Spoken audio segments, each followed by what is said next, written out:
Alright, so I've got some really good values, and I've double checked them with the vernier as well as with this vernier here as well. And I've got a full sheet here. All the results were very close. All of the results with the vernier seem to be 0.002 above the values with this vernier, and that makes sense because this vernier, it's sometimes it'll skip a tooth on the gear, so I trust this thing more than this thing. But regardless, my main concern was out of round, and both sets don't show out of round. The biggest out of round is 0.002, which is half of what the manual says is the maximum. So we're half of the maximum, which makes me really happy. And with the proper vernier, with this better one, all of the results are within that as well. So I'm getting 3.128 on number one by 3.1. Just to recheck that.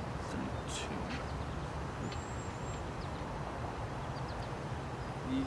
I feel that you gotta sort of leave it at small incline, otherwise it tends to get too loose. I gotta watch out not to measure on that second ridge, which, by the way, I think I know what the answer is. So 3.129, 3.13. So again, matching. So 3.129 or 28 here. 3.128 perfectly here, and I checked these results 3-4 times.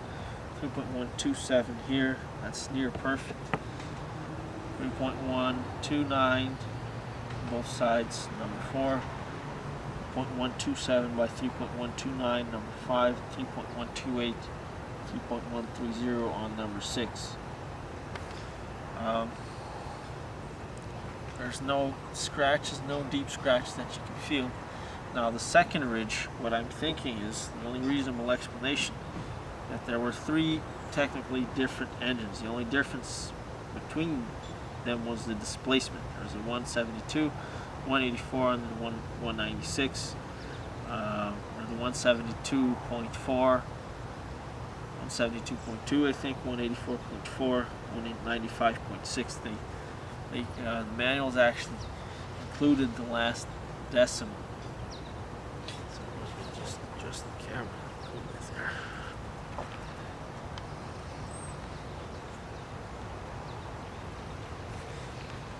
So, from what the manual says, I'm pretty sure we can still use standard pistons, but in order to make 100% sure, they use a feeler gauge test, and but it's a bit confusing because they want me to put the feeler gauge between the piston, but I'm not sure that's when the piston is in the engine. I don't know if I'd need that clearance on both sides, or that's the clearance of both sides compounded onto one gap. So I don't know. So what I'm going to do, to be 100% certain, is I'm going to measure these standard pistons here, and I'm going to determine what the clearance is based on this. And the original bore is supposed to be 3.125, and that's what it says in the manual, the standard bore size. So compare it, this is the 100% good new engine, 3.125. That's what a brand new engine would have, brand new pistons, and I can determine how much clearance that is, compare that to what I actually have with what the manual says. So yeah, what I was saying about the crankshaft ended up not finishing. And the only difference between the engines themselves were the crankshafts and the different strokes made for the different displacements. Everything else was the same. The main bearings, the rod bearings, everything was identical. The only thing that actually changed was the length of the crankshaft. So that should translate to less space on the top. So I think at some point this engine might have actually been a 184. Somebody must have put, I don't know if that would have been the original crankshaft or somebody put it in, and that's why you have that second ridge there. Because at some point the engine only went all the way up to there. Only went up to there. Lower, so less compression, less fuel being sucked in, less air, less displacement. So that's my reason. I think it's the only reasonable explanation. Alright, so let's measure these pistons. I think we can measure them from the top, but it says to measure from the skirt. Let's just see if there is any difference at all. So we're getting 3.1.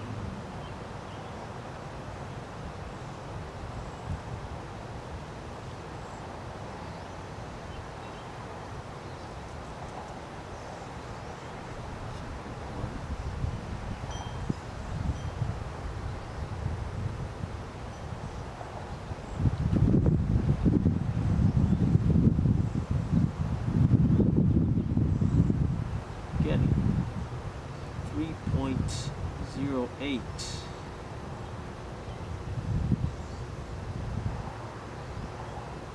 One, 3.079.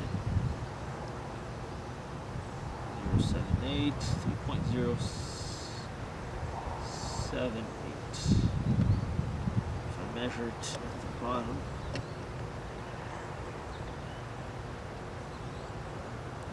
yeah, it's a little bit bigger at the bottom. Ooh, it's quite a bit bigger at the bottom, actually. Wow. So isn't that fun? So we're actually at... wow.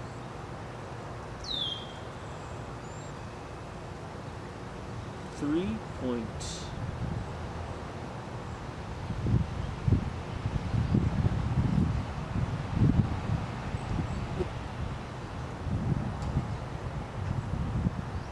3.15, 16, 17, 3.18. Wow. So that's a huge difference. Yeah. See that?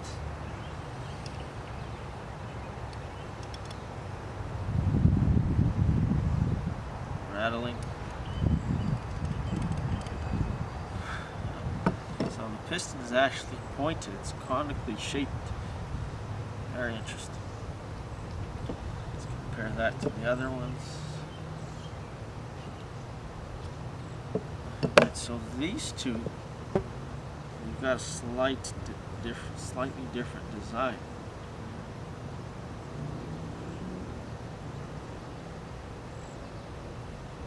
They've got some lots of little tiny ridges on them, but it's got this slot here on the sides.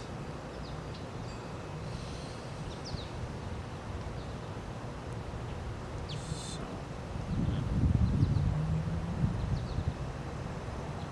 I don't know about that. They're slightly different. I don't know about the weights.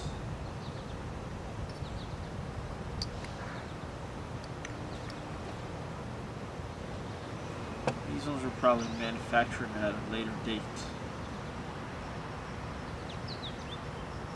The original ones look much more like this. They don't have those.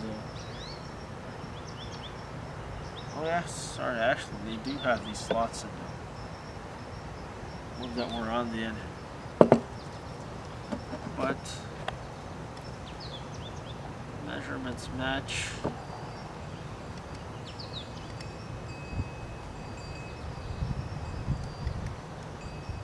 So they're all at least the same width.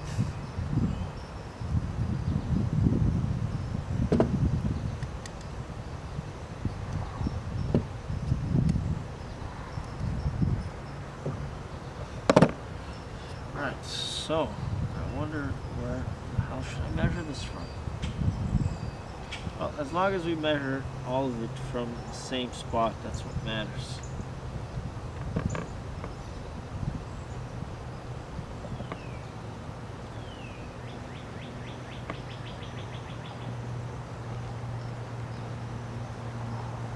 They're wider at the base.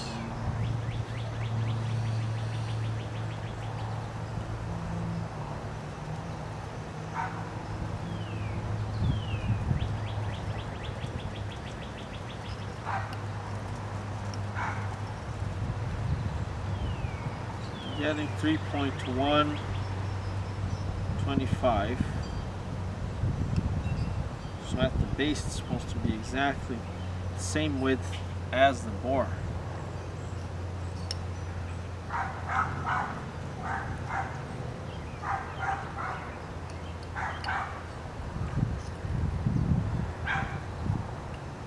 And then you see on the same direction as the piston pin, wrist pin some people call it. I just call it piston pin. It doesn't go on your wrist, it goes on the piston. So the pin that goes on the piston should be called what? Piston pin. So I actually get 3.11 in this direction, wider direction. 3.125.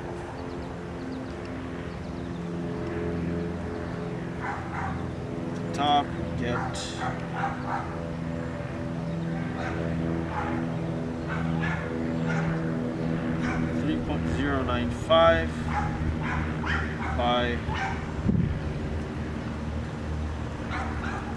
3.1.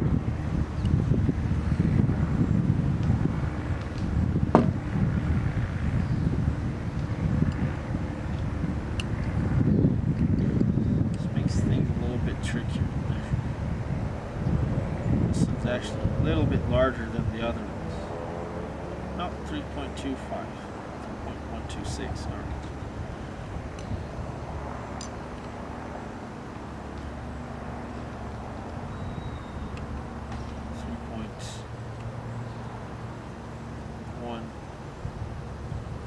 .105 at the base. And almost 3.11.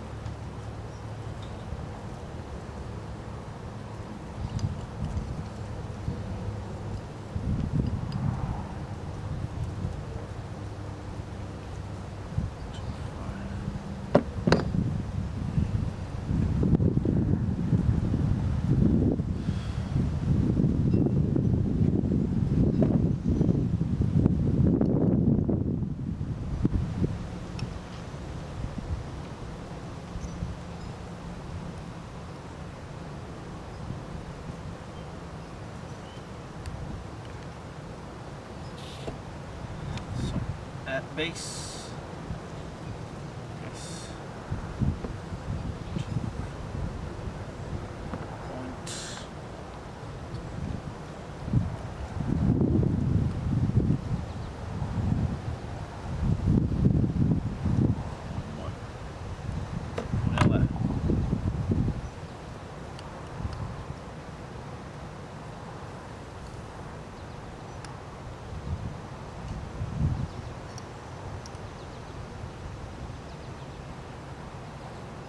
if you place the vernier like this, you can see the difference. Just measure these things. So, top.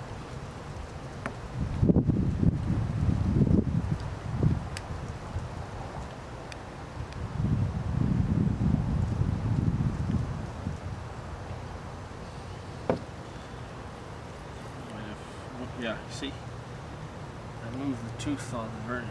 Now it's darn.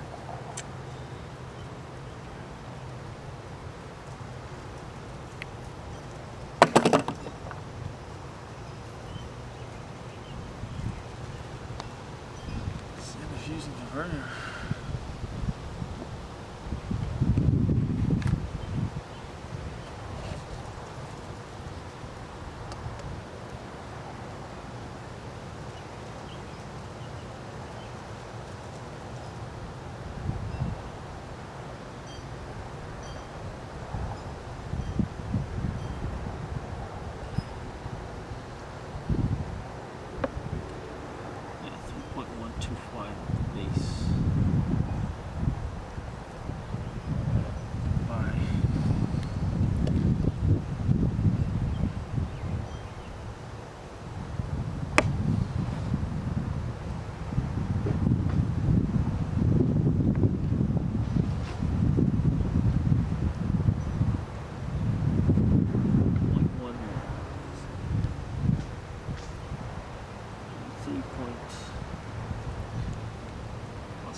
I'm going to end the video here. It's going to be too boring.